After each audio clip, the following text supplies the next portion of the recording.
拆几顺啊？thấy không你觉得行动？ cái chả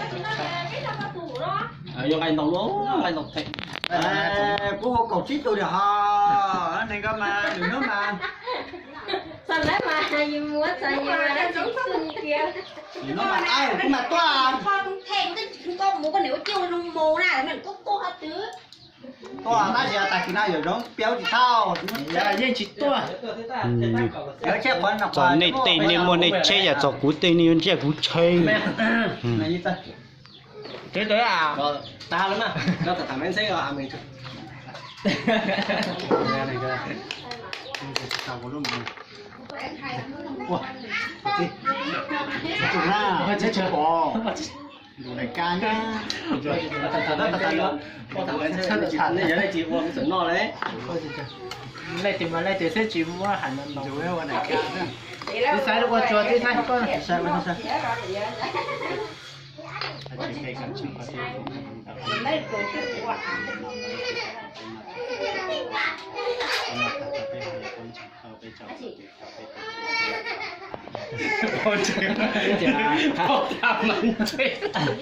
mình là hạt lấy tiền về thế mà cái gì nào bây giờ hay nhớ anh nhớ đấy tại đây có hỏi cô chỉ cô học cho nó chỉ là xét kìa rồi các con nhắn ra cô kìa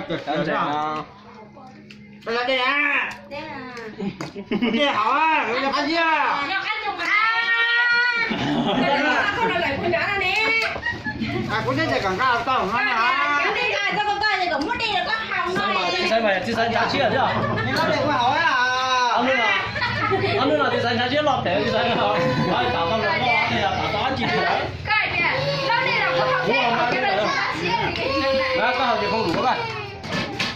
thì sẽ còn một con nào đây tôi có chỉ vào rồi điện tế Sai là nhiều cái gì ta? Ông nữa thì sai nhỏ tệ.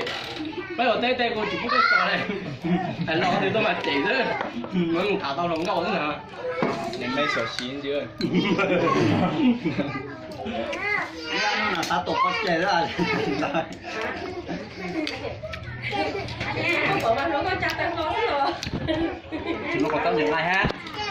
nó rất là đúng không ngon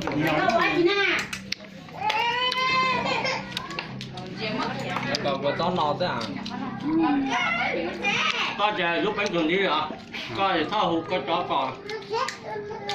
cái này là cậu ít cậu tôi nói hay của khách ngầm tàu cụ thể giờ hầu ra bé chó và cha chuyện nó phải hiện tua sư kia có nông nhân mà người chỉ bóc người đi bóc chuột tôi Thật ra đấy là sao tổ đấy mình có đấy là con là bên đấy mà.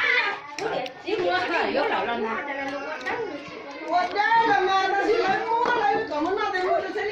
chỉ mua đấy là năm nay này là có cái này là không cái nào là chỉ mua đâu có cái là chỉ nhá bà rồi nó chỉ là mà cái đấy thì mua là chỉ lấy cái nọ nè cái tiếng nọ là cái thứ nọ mà Nên một con đấy là một thả. cá ta